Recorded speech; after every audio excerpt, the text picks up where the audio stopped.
సనాతనం ఇది భారత ధాత్రియ ఋషిపీఠం సనాతనం ఇది భారత ధాత్రియ ఋషిపీఠం సనాతనం ఇది భారత ధాత్రియ ఋషిపీఠం.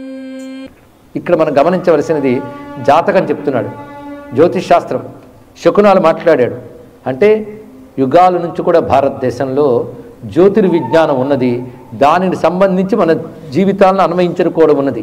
ఇది కాకుండా ఈ జాతకాలు నమ్మద్దు, జ్యోతిషాన్ని నమ్మద్దు అని నాస్తికులు చెప్పచ్చు. కానీ ఆస్తికులు అనుకుంటూ ధర్మశాస్త్రం మాట్లాడుతూ రామాయణ భారతాల గురించి ప్రచారం చేస్తున్నాం అనుకున్న వాళ్ళు మాత్రం జ్యోతిర్వేదాలని వాటిని విమర్శించరాదు, తీసిపారేయరాదు. ఇది బాగా తెలుసుకోండి. ఇక్కడ పైగా వేద పురుషుడికి అంగములు కొన్ని ఉన్నాయి. అంగముల్లో జ్యోతిష్ ఒకటి. శిక్షా వ్యాకరణ చంద నిరుక్త జ్యోతిషములు వేదములకు అంగములు అంటే అవయవాలు. అందులో జ్యోతిష్ శాస్త్రం పరమపురుషుడికి ఏ స్థానము అంటే చక్షుస్థానం అన్నారు. ఇక్కడ ఎందుకయ్యా అంటే వేదములో చెప్పిన సత్కర్మలు మొదలైన ఆచరించడానికి కావలసిన చూడడానికి జ్యోతిర్విజ్ఞానం అవసరం. వేదం ఇచ్చిన జ్యోతిర్విజ్ఞానము అంతరిక్ష జ్ఞానం ఎంతయో నీ జీవితానికి కూడా పనికొచ్చేది అంతా. వ్యక్తిగతంగా కూడా జ్యోతిర్విజ్ఞానం అవసరమే, ఇది తెలుసుకోండి. ఇక్కడ అది ఎంత అవసరము అంటే ప్రతివాడు తన జాతకం చూపించుకుంటే ప్రస్తుతం ఉన్న గ్రహ పరిస్థితులు గమనించుకుంటే దానివల్ల రావాల్సినవి ఎలాగో వస్తాయి. మరి ఎందుకు చూపించుకోవాలంటే తచ్ఛాంతి ఔషధైర్దానై జప హోమ సురార్చనై, వాటికి కావలసిన ప్రతిక్రియలు నువ్వు చేసుకోవచ్చు. జప హోమ సురార్చన దానాదులతో వాటి తీవ్రతను తగ్గించుకోవడం ముఖ్యం. అంతేకాదు ఆ తీవ్రత తగ్గుతుంది. ఒకటి, ఇప్పుడు నీకు వచ్చి పడేవి నేను పతనం చెయ్యకుండా జ్ఞానానికి హేతువవుతాయి. అందుకు ఆ సమయంలో ఈ శాంతులు చేసుకుంటారండి. ప్రతివాడికి తన నిత్యానుష్ఠానం తాను చేసుకుంటూ వీటి ద్వారా, అందుకే భారతదేశంలో ఒక విజ్ఞానం మరొక విజ్ఞానంతో అనుబంధం కలిగి ఉండేది. భారతీయ విజ్ఞానం లక్షణమే అది. ఇతర చోట్ల నుంచి వచ్చిన శాస్త్రాల్లో దేనికవే అంటే చెయ్యికి చెయ్యి, కాలికి కాలు, తలకు తల అన్నట్టు. కానీ శరీరంలో అలా ఉండవు, అన్ని అనుబంధం కలిగి ఉంటాయి. ఇది స్వాభావికం. అలాంటి స్వాభావిక విజ్ఞానం కలిగిన దేశం భారతదేశం. అందుకే ఇక్కడ మతం వేరు, వైద్యం వేరు, ఇంజనీరింగ్ వేరు, జ్యోతిర్విజ్ఞానం వేరు కాదు, అన్నీ కలిపి జ్ఞానమే. తెలుసుకోండి. ఇక్కడ అది ఏది మాట్లాడినా మతంలాగే కనబడుతుంది, ఏది మాట్లాడినా ఆధ్యాత్మికతలాగే కనబడుతుంది. కానీ అన్నీ కలిపి ఒకటే కట్టేస్తాం మనం. కానీ అన్నిటికీ పరస్పరానుబంధం ఉన్నది. అందుకే ఒక నిర్మాణ శాస్త్రవేత్త కూడా జ్యోతిర్విజ్ఞానం చూసుకుంటాడు. ఏ శిలని ఏ ముహూర్తంలో తీయాలి. ఒక వైద్య శాస్త్రవేత్త కూడా ఏ ఔషధిని ఏ ముహూర్తంలో, ఏ చంద్రుడు ఏ స్థితిలో ఉండగా తీయాలి, రాత్రి తీయాలా పగలు తీయాలా, ఏ నక్షత్రంలో తీయాలి, ఏ ఋతువులో తీయాలి, ఏ మాసంలో తీయాలి, ఇవన్నీ చెప్పేదేది జ్యోతిష్ శాస్త్రమే. ఏ క్రియలు చేసినా అలాగే వ్యక్తి జాతకం మీద కూడా ప్రభావం ఉంటుంది. కనుక అంతరిక్షంలో ఉన్న జ్యోతిర్విజ్ఞానం యొక్క ప్రభావం ప్రతి వ్యక్తి మీద ఉంటుంది. అయితే రామాయణం చెప్పకుండా ఇవన్నీ చెప్తున్నాను అనుకోవద్దు. రామాయణం బహుశాస్త్ర సమన్వయ గ్రంథం అనే స్పృహ మనకు కలగడం కోసం చెప్తున్నాం. ఇలాంటివి ఆధారం చేసుకునే చెప్పాలి. కానీ ఇప్పుడు నీ జ్యోతిర్విషయం చెప్తాను అని కూర్చుంటే నాకు ముందు అర్హత లేదు, ఆ శాస్త్రంలో ప్రావీణ్యం లేదు కనుక. కానీ దానిపై గౌరవం ఉంది, దాని స్వరూపంపై ఒక అవగాహన ఉండటం వల్ల చెప్తున్నాం. అలాగని అడుగు వేస్తే చాలు, ఇవాళ నక్షత్రం ఏంటి, నేను సరి అయిన హోరలో అడుగు వేస్తున్నాను, లిస్టు పట్టుకు తిరగమని కాదు. అంత అతి చాదస్తం మంచిది కాదు. కానీ అతిమితి ఎవరు నిర్ణయించగలరండి? కొంతమంది ఇలాంటి అతికి వెళ్ళిపోతున్నారని చెప్పి శాస్త్రాన్ని తీసేయకూడదు. తెలుసుకోండి. ఆ మాటకొస్తే వైద్య శాస్త్రాలను కూడా ప్రతి హెల్త్ కాన్షియస్నెస్తో ప్రతిరోజు చెక్ చేసుకుంటూ లిస్టు రాసుకుని దాని ప్రకారం కేజీలు కొలుచుకుంటూ తినేవాళ్ళు కూడా ఉండొచ్చు. అయితే అదే వాళ్ళకి అబ్సెషన్ అయిపోయి ఉండొచ్చు కాక అంత మాత్రం చేసి వైద్య శాస్త్రాన్ని తప్పంటామా?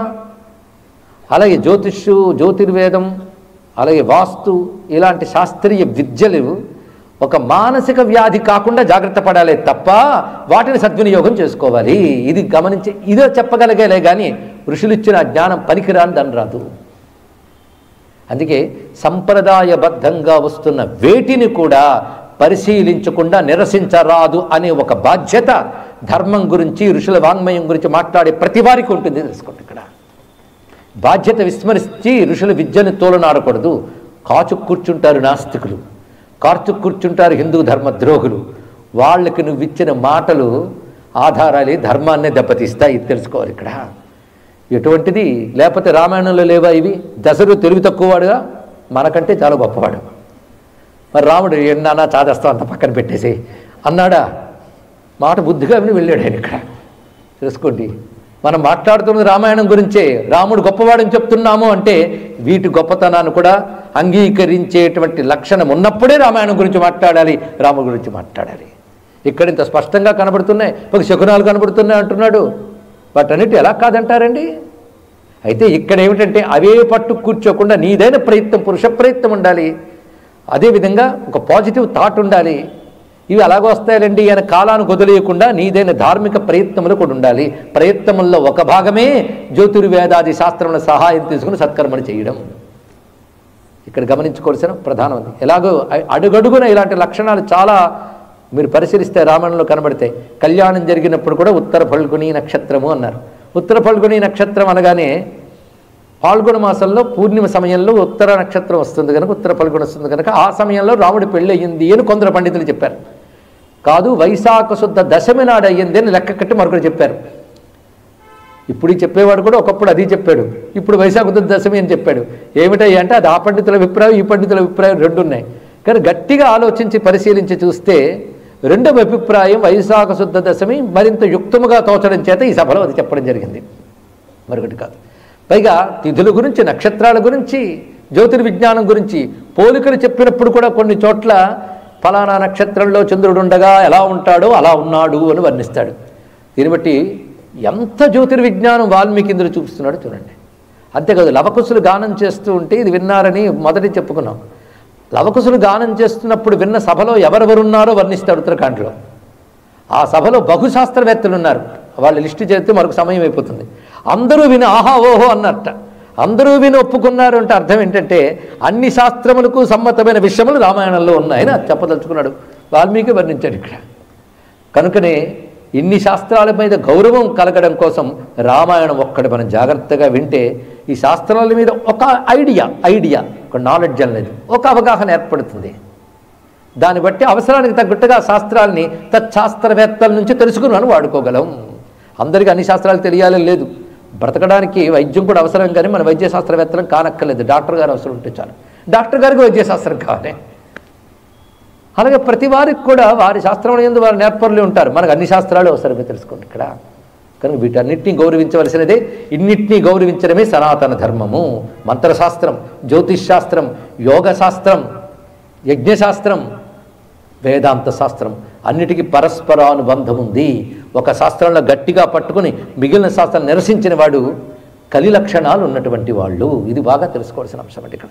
అది వేదాంత శాస్త్రం అడ్డం పట్టుకుని ఇవాళ శంకరాచార్య చదివి శంకరం చాలా గ్రేట్ అనే భావనలోకి వెళ్ళిపోయి వీటన్ని తీసిపారేస్తూ ఉంటారే, అది శంకరాచార్యులు ఒప్పుకోరు. తెలుసుకోండి, ఆయన శాస్త్ర సమన్వయకర్తే తప్ప ఏదో ఒక శాస్త్రం పట్టుకుని మిగిలిన తీసిపారేసిన వాడు కాదు. ప్రతి శాస్త్రానికి దాని ప్రయోజనం దానికి ఉంటుంది. ప్రతిదీ అవసరమే మానవ జీవన గమనానికి, ప్రపంచానికి. అందుకే జనసామాన్యం ముందు, అశేష జనం ముందు మాట్లాడేటప్పుడు అందరూ విరాగులే, కేవలం ఆత్మజ్ఞానం కోసం ఉన్న వాళ్ళే ఉండరు. అది కావాలనుకున్న వాళ్ళలో కూడా వాసనాప్రాయంగా ఉండే లక్షణాలు ఉంటాయి. కనుక అటువంటి వాళ్ళకి అందరి కోసం పనికొచ్చే విజ్ఞానాన్ని ఇచ్చిన ఋషులు హృదయం తెలుసుకుని మాట్లాడాలి అని ఇక్కడ మనం తెలుసుకుంటూ, ఇది అధిక ప్రసంగం కాదని భావిస్తూ ఇక్కడ వచ్చిన సందర్భంలో కలిగిన స్పందన మనం తెలియజేస్తున్నాం.